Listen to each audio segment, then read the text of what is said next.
inilunsad na ang Unified 911 Emergency Hotline kapalit ng higit 30 local emergency numbers.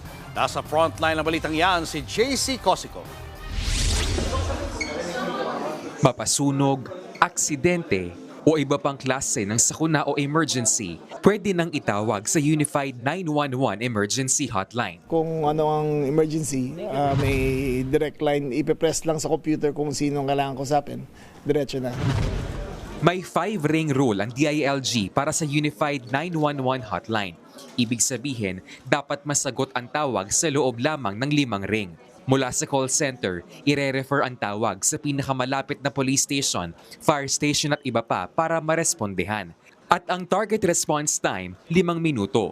Libre rin ang tawag sa 911 hotline na available magdamag. Language sensitive din ito, kaya kahit local dialects, maiintindihan.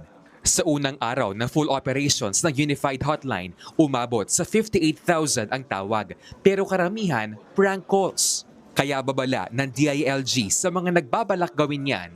Baka pagsisihan niya yun sa dulo dahil kung kayo may tunay na emergency, baka hindi na kayo puntahan.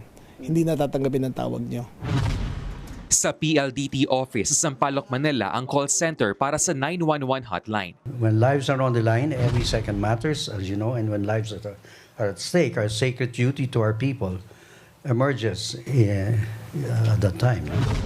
Target ng DILG na magkaroon ng 8 call centers sa loob ng 120 days para sa mas mabilis na pagresponde. Nagbabalita mula sa Frontline, JC Cosico, News 5. Mga kapatid, Julius Babaw po. Para sa komprehensibo at makabuluhang balitaan at talakayan, mag-follow at mag-subscribe na sa social media pages ng News 5.